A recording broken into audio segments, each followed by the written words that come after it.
Right, here we are back again on stage two. So this is our third presentation of the day. So it's a pleasure to introduce Michael Tyning of Bitbloom, who's going to talk to us about improving offshore wind O&M decisions with context-optimized AI. And I expect to have a whole raft of questions about, particularly about his AI models, because obviously we all know about our friend's large language models now, and I'm sure he'll talk more about that.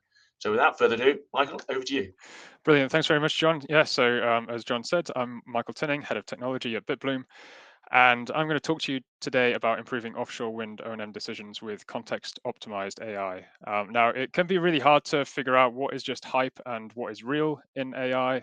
There's obviously a lot of excitement about, but there's also a lot of doubts as well. So hopefully today I'll be able to convince you that there is some value indeed in AI and LLMs and how to make the most of it for our use cases.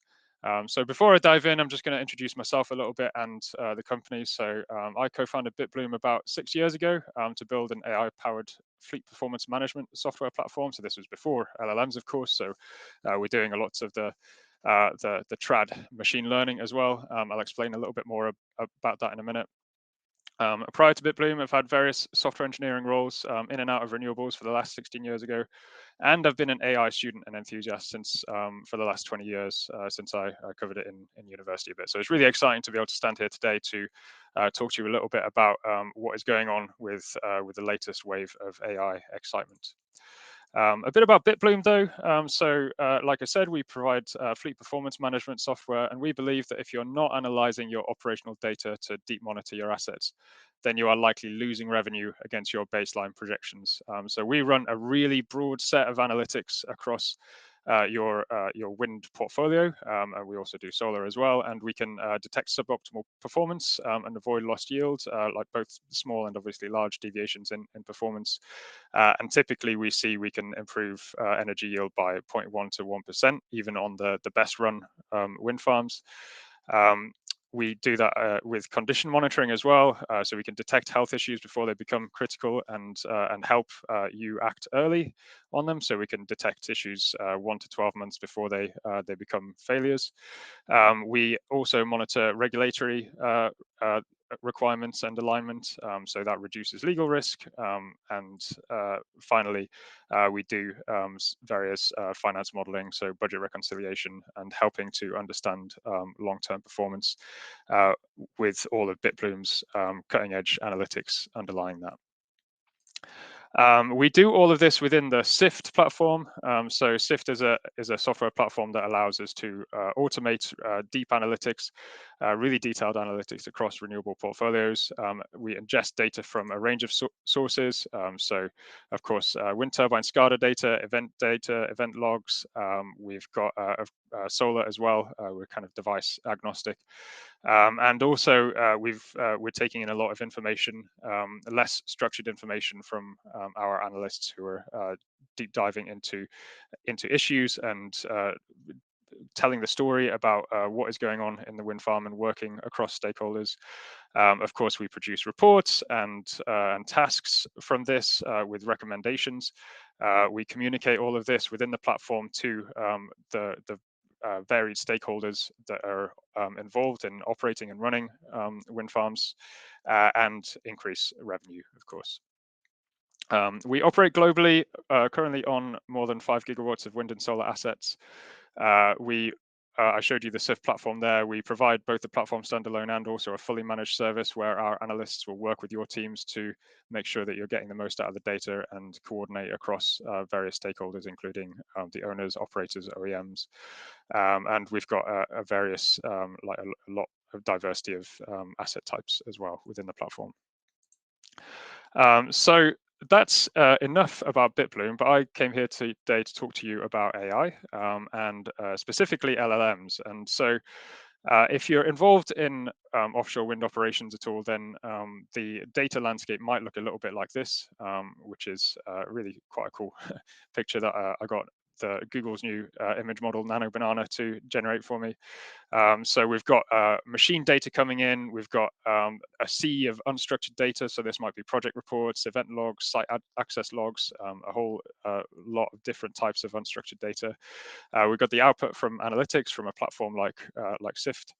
And we've got a really varied set of stakeholders who are all providing their inputs and have their own goals. We've got a poor human here who has thousands of decisions to make in order to make sure that their assets keep running and run optimally. So it can be really difficult to communicate all of these different outputs from the data, to understand what is being done by whom, and to make sure that the right information is getting to the right people at the right time. In fact, it's almost impossible with kind of traditional methods of analyzing data. But what we do have now is LLMs, which are really outstanding at finding links and summarizing information, but only when they're provided with rich context and a well-defined workflow. And that's really what I'm going to talk about today. I'm going to explain how to optimize context for these LLMs, what Bitbloom have found out about how to do that best, and the kind of different workflows. And these are really important concepts if you're going to adopt LLMs and use them effectively. Just a quick note on the current state of AI. So I won't go into too much detail about benchmarks. I'm sure anyone who has touched the space in the last couple of years knows that they're rapidly increasing in capabilities across a whole range of benchmarks. We have very clear signs of improvement in fields as diverse as health technology, in software engineering, in law, in general kind of humanities questions. So we know that they're getting smarter. We also know that they're getting cheaper per unit of intelligence. And this is all good and useful. This one benchmark that I want to share with you here is really indicates why I think that that they're really becoming extremely useful for the kinds of work that we want to do within operational data analytics, within offshore wind operations and maintenance. The kind of in-depth technical work that is required to get value from operational data. So this benchmark shows the capabilities of these large language models to successfully complete a task across a range of different durations. So on the y-axis, we have the duration, the time duration for humans to complete such a task, and on the x-axis, the probabilities of these various models completing it as time goes on. So you can see that even a couple of years ago, maybe in mid 2023, when GPT-4 came out, it was very unlikely that they would even be able to complete a task such as find a fact on the web. I think anyone who interacts with these models knows that they're now very capable of that, even if they do sometimes find the wrong facts or forget to go and find a fact and hallucinate something. But their capabilities has been increasing rapidly since then, and the latest model from OpenAI, which is GPT-5, is now extremely good and can operate over long task durations. So I'm a software engineer by background, and I've used the latest models for my work, and I can attest to how good they are at holding concentration over large contexts. So this is very important for the kind of work that we want to do within data analysis for offshore wind. So yeah, just briefly, why does this matter? So technical work requires the ability to handle long context and effectively use tools to find more information. As we've seen just now, the models are getting much better at that. And the generic ability is much more important than domain-specific models when it comes to reliable task completion. For kind of detailed knowledge work like the kind that we do in Bitbloom, it's not possible to capture all of the edge cases with domain-specific models. Generic ability is much more important. So the fact that we're seeing this, the capabilities increases is very good for us. And also, of course, cost coming down is an important factor in how much intelligence we can roll out for our use cases. So we want to be able to, once we've got a good model, roll it out across a whole range of use cases. So before I talk about optimizing context, though, I think I've given an argument for why now is a good time to be adopting AI. Before I go into how to optimize their use, I'm just going to explain a little bit about what context is. So this here is a depiction of the model. So the model is the architecture, so the layout of the neural network and the weights that each node takes. So if you're not familiar with a neural network, don't worry too much about it. A model is essentially the kind of things that we hear about when we read about AI. So it's the GPT-5 from OpenAI. It's Anthropic's Claude. Currently, they're on Claude 4.1. Gemini from Google. That's Gemini 2.5. At the moment, and so this is the thing that keeps increasing in capabilities, and this is the thing that is now able to solve tasks with longer context. But what is the context? So anyone who has interacted with, for example, ChatGPT will have written a prompt. So that forms an important part of your context. So that includes the task intent. You might provide it with a bit of background domain knowledge, the situation that you're currently in, and any kind of supporting data. So you might have uploaded a document before. You can also upload kind of telemetry, SCADA data, and other kind of evidence to help the model understand what the problem that you're solving is and how to go about doing it. And the latest models also allow you to provide them with tools, so they can choose. And in fact, they've been trained to use tools, and so this also forms part of the context that the model can access. And so these tools might include document retrieval. It might be code analysis and code execution. Data analysis and code execution. So they can look at your data and understand it with code. And they might also call any other kind of arbitrary function or API. So this is moving us away from the kind of RAG, the retrieval augmented generation model of providing context to AI, and towards a world where it's the model itself that decides when it needs to go and get some more evidence or some better context. And the quality of this context is really what governs. Once we've got a capable model, the context is what governs the quality of our outputs.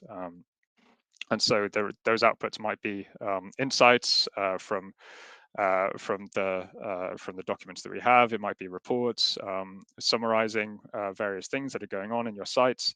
It might be drawing connections between what is happening in one team and another team to make sure that we're not duplicating work.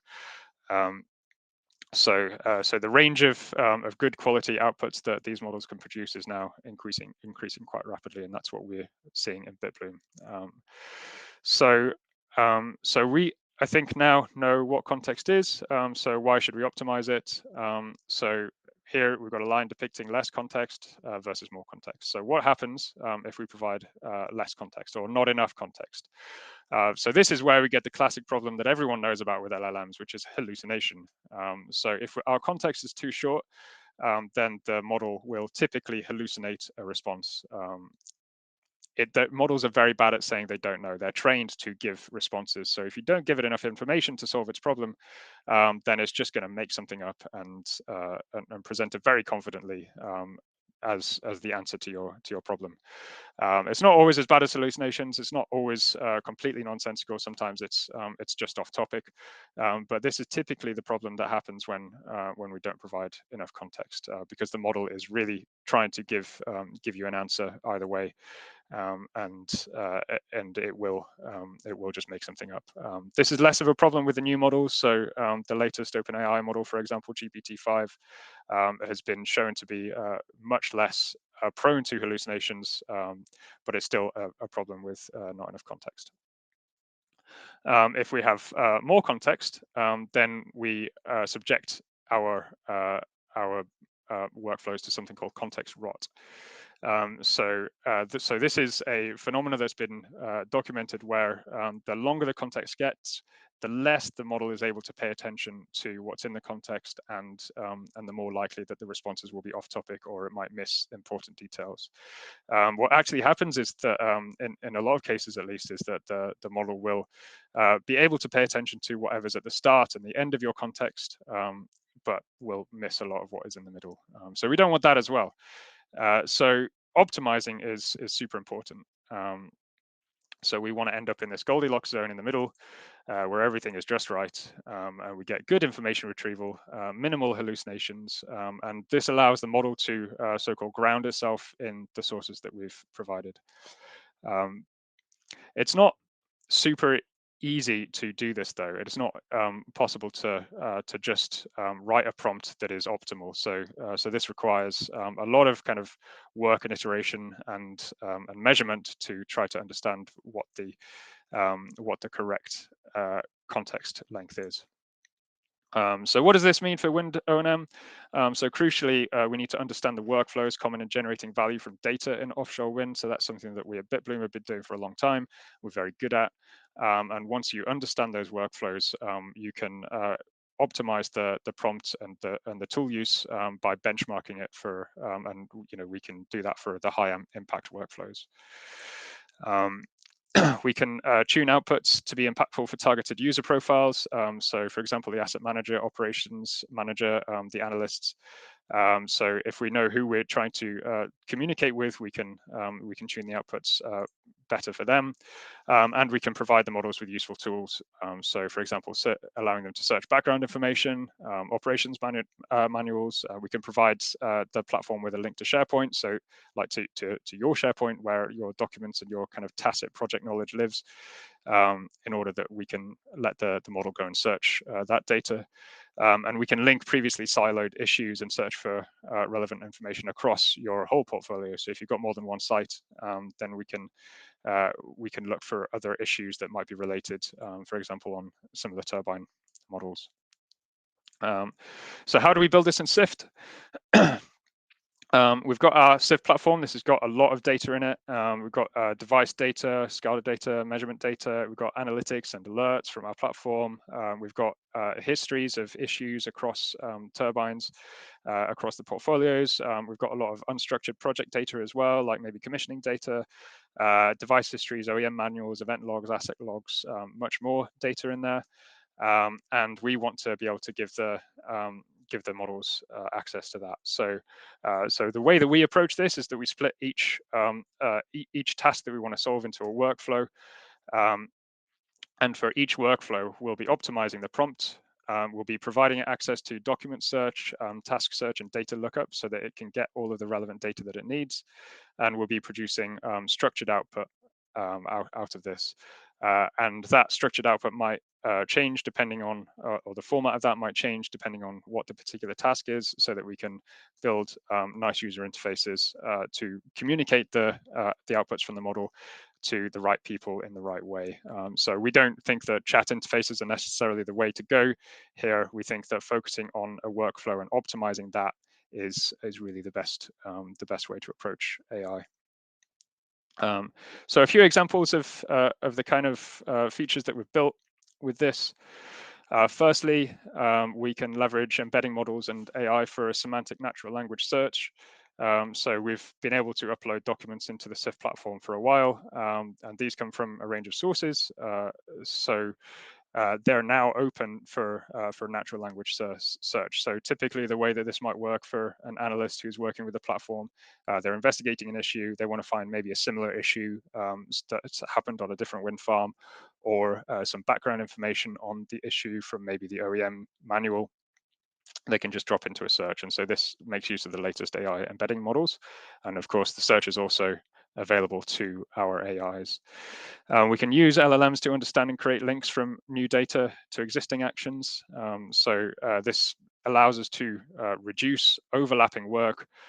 If we get a report from someone on the operations side that they've seen an issue and we've spotted the same issue, we can link those together, make sure that we're not duplicating that work. We can automatically bring together disparate sources of information. So kind of the same thing, but in reverse. When we spot an issue, we can go and search for whether or not this has been spotted by someone else already. And also we can provide kind of targeted, up-to-date summaries of detailed technical information for example, the asset managers. So this is really augmenting human expertise. We've got the human and the AI working together. Humans providing the AI with information, providing better information to the human, and this all works together in a nice kind of virtuous cycle. So just one last quick slide before we hand over to Q&A. So why should we use AI? Embracing AI is a crucial step in running wind farms effectively. We can connect structured data with O&M activities and unstructured project knowledge. We can deliver up-to-date, relevant information directly to the people on the ground and the asset and operational managers to power better decisions. The risks of not doing that: if we don't have enough relevant information, this leads to bad planning. If we have too much irrelevant information, this can lead to bad prioritization. We can have, as a result, more and longer stops, leading to less revenue and higher costs for staff, logistics, and parts.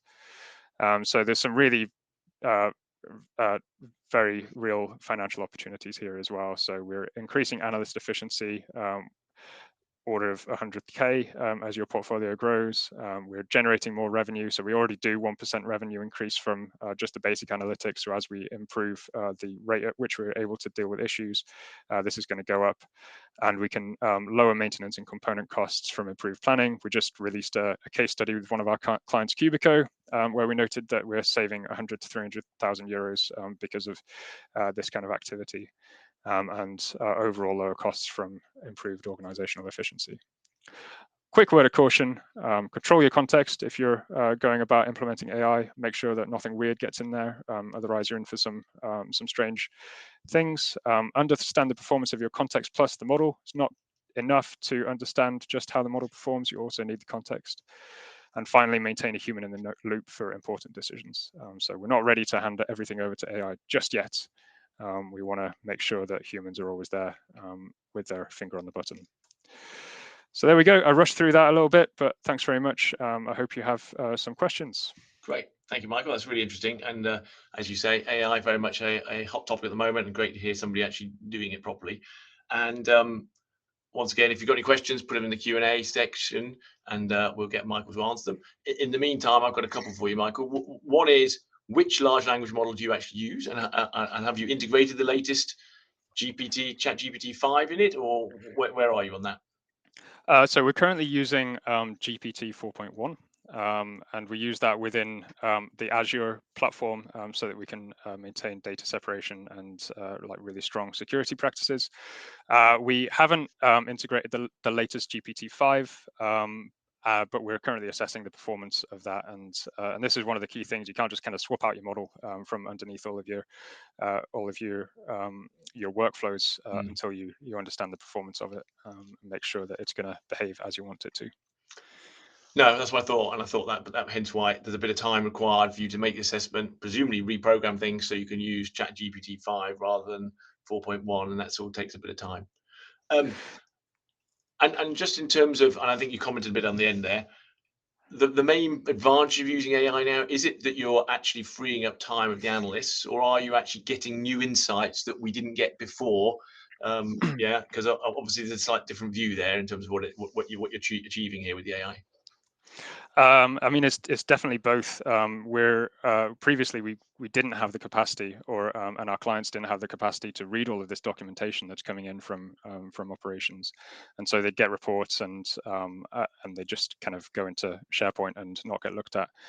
So this is something that AI has allowed us to do that just wasn't being done before, and this is where the kind of like avoiding duplication of work comes in. So we can like analyze the documents and make sure that it's, you know, if we have the same thing reflected in our platform, then we can communicate that correctly to the right people so that everyone's on the same page. And similarly, we're able to take what is like really quite a detailed analysis that has lots of necessary information for solving the issues and produce like always up-to-date summaries. So this is something that, again, I suppose you could see it as improving analyst efficiency, but really it's improving communication between all of the different parties, and something that wasn't really practical for us to do before. Okay, great. Thanks, Michael. And we have our first question in the Q&A chat. So Nicola Robinson, who's a business development manager at 𝗟𝗲𝗿𝗶𝗿, says, have you trialed this in a live active generating turbine or wind farm? Yeah, I mean, we have this feature deployed over probably 3 gigawatts. So all of our fully managed clients are now using AI-powered SIFT, and yeah, it's really like, you know, those things I was saying. It's improving efficiency. It always comes with caveats with this kind of thing. I think we're working on improving our understanding of the performance of the models for a specific workflows. We're not yet at the case where we can just hand over whole pieces of work to the AI, but it's really helping in improving efficiency and making things more clear.